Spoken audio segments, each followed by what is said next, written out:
No hay gobierno del partido que sea y del orden de gobierno que sea, federal, estatal, municipal, que no hable de combatir la pobreza. En México, si bien es cierto que ha habido algunos avances y luego cuando uno ve avances en decimales, parece poquito, pero significa un gran esfuerzo, hay que decirlo, y un esfuerzo sostenido sobre todo.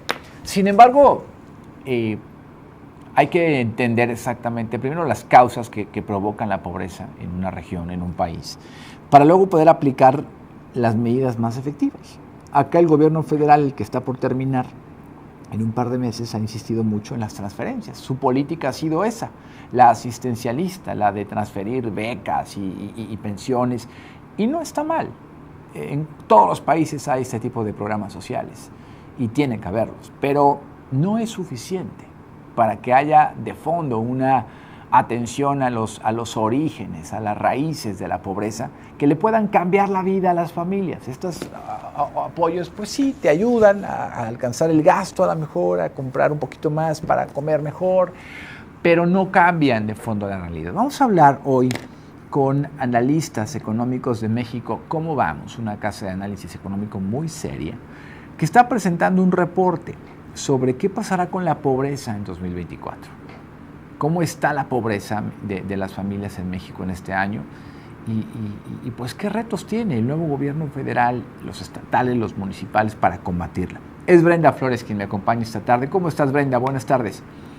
Hola, muy bien, Héctor. Qué gusto saludarte nuevamente. Gracias por el espacio. Gracias, es tu casa. A ver, ¿qué origina de entrada, Brenda? ¿Cuáles son los orígenes, las causas fundamentales por las que en este país todavía hay millones y millones de personas en condiciones de pobreza?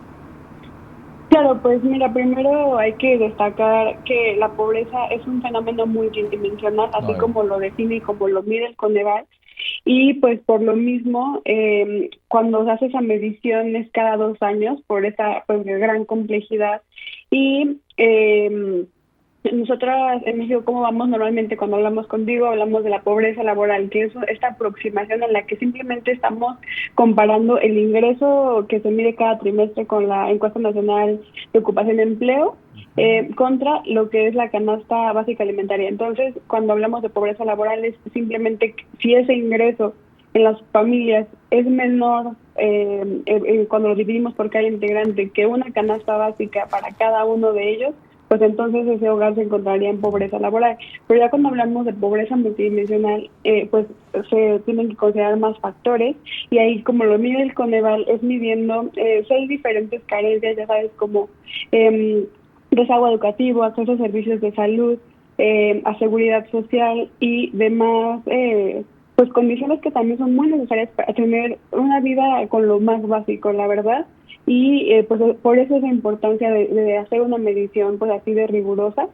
Y pues lo que observamos, por ejemplo, que se ha visto, es que sí nos da una buena aproximación a la pobreza laboral, de por lo menos la tendencia que se va viendo después, ya con la medición de la pobreza multidimensional, y es lo que vimos, por ejemplo, para el año 2022, vimos que la pobreza general sí disminuyó, así como ya lo hemos visto con la pobreza laboral, y por lo mismo podríamos ya intuir que lo que está pasando en 2024, que se va a ver reflejado en la medición que haga el Coneval posteriormente, pues posiblemente sí sea otra disminución en la pobreza en general, pero aquí es donde vale la pena justo hacer ese zoom de qué está pasando con la pobreza extrema, porque por un lado la pobreza como la mide el Coneval en términos generales para la pobreza multidimensional, se habla de al menos una carencia social y aparte del ingreso que sea por debajo de esa línea. Pero ya cuando hablamos de pobreza extrema, estamos hablando de 3 o más carencias sociales, además de un ingreso por debajo de la línea de bienestar mínimo, que es una canasta pues de alimentaria con lo más básico. Y entonces ahí es donde vimos que incluso en 2022 hubo pues un ligero incremento respecto a lo que se tenía en 2018, aunque muy similar a lo que teníamos, por ejemplo, en 2016, pero cuando hablamos en millones de personas, pues sí vemos aproximadamente 9.1 millones de personas en nuestro país en pobreza extrema y aproximadamente 8.7 en 2016 y 2018. Entonces ahí lo que estamos viendo es un incremento en realidad y aparte de un estancamiento en ese pues lo que se llama le llaman el combate hacia la pobreza extrema, ¿no? Entonces aquí lo que ha resaltado mucho es ese incremento en las carencias sociales, porque si bien por un lado sí se vio que los ingresos de cierta manera sí se observó una reducción en el porcentaje de la población con ese ingreso inferior a la línea de pobreza extrema, en las carencias sociales sí se registró un incremento en el porcentaje de la población con al menos 3, que pasó de 20% en 2016 a 24.9% en 2022. Entonces, sobre todo, no le sorprenderá a nadie que aquí el mayor incremento fue en la carencia por acceso a servicios de salud. Entonces, definitivamente, así como ya mencionabas, ese será uno de los grandes pendientes para la siguiente administración, no solo las transferencias monetarias, sino la calidad y el alcance de los servicios pues más básicos como son salud y educación,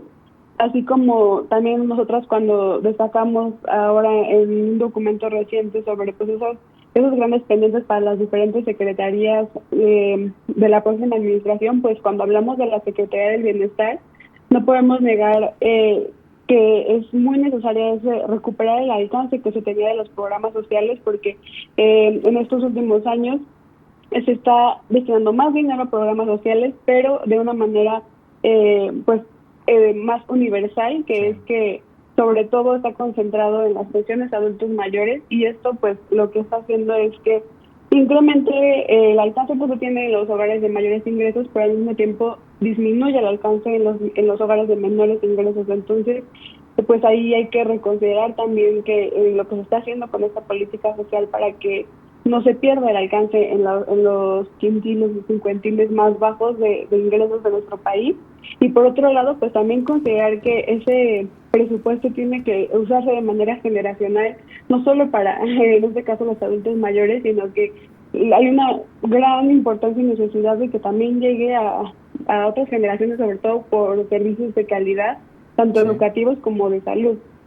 Oye, Brenda, además es Brenda Flores de México, ¿cómo vamos? Además, este gobierno que termina ha presumido por doquier y ya además se ha excedido y ha invertido muchísimo dinero en temas de programas sociales y de estas transferencias y de estas pensiones y de becas a jóvenes y pensiones a adultos mayores. Pero los indicadores del Coneval son claros, aunque no lo quieran reconocer así, son claros. Esta política social de asistencialismo a la que le han invertido muchísimo dinero, tampoco ha abonado a que los indicadores de pobreza mejoren, Brenda. Sí, pues ahí justamente, sobre todo cuando vemos qué ha pasado con esos hogares, con esas personas con los ingresos más bajos de toda la tabla, ¿no? Cuando hablamos de la pobreza extrema es donde vemos ese estancamiento. Lo que se presume mucho es lo que pasa, lo que te comentaba con la pobreza laboral, que ahí sí ha ido a la baja, y ahí sí en el último dato que tenemos, que es el del primer trimestre de 2024, se vio una reducción y nos encontramos en aproximadamente 35.8% de la población, lo que es como 46.4 millones de personas. Entonces, sí es un mínimo en los últimos años, pero pues consideremos que sigue siendo, pues más de 46 millones, sigue siendo un número alarmante. Y entonces, sobre todo, considerar eso, que si eso se ha logrado, ¿qué no se hubiera logrado con políticas focalizadas que realmente tuvieran como población objetivo a las familias de menores ingresos? Sobre todo, por ejemplo, cuando hablamos del momento de la pandemia, que pues fuimos de esos pocos países que no brindó ayuda en cuanto a programas sociales directos a las familias de menores ingresos, por lo menos para que pudieran acceder a la canasta básica alimentaria, ¿no? Que justamente es otro problema que está sumado a esto, que es pues el incremento en los precios y sobre todo el precio de los alimentos, que hemos visto constantemente un incremento en sus precios, pues todavía más alto que la inflación. Estamos hablando de que siempre en la inflación estamos en números rojos de los últimos 2 años por arriba del 4%, que recordemos que el objetivo de Banca de México es un 3%, y con un rango de más o menos 1%. Entonces hemos estado arriba de ese rango, una inflación alta en estos últimos años, y entonces todavía esa canasta alimentaria, lo que son alimentos ha incrementado todavía más. Entonces, pues eso es también lo que está generando incertidumbre en qué va a pasar en 2024 con estos datos, pues porque los precios han seguido aumentando. Muy bien. Una última idea, Brenda, porque tengo que irme a la pausa, pero a ver, ¿qué punto central, seguramente hay muchos, pero qué punto central desde México, cómo vamos, ustedes observan que este nuevo gobierno debe de cambiar? ¿Qué punto central, qué acción básica debe de cambiar en el gobierno que inicia el 1 de octubre del 2024 si queremos, ¿no?, darle un combate más serio, más efectivo a la pobreza? Claro, en estos términos, pues justamente poner como población objetivo a los hogares de menores ingresos, que se materialice en cuanto a las acciones, ese discurso de primero los pobres, ¿no?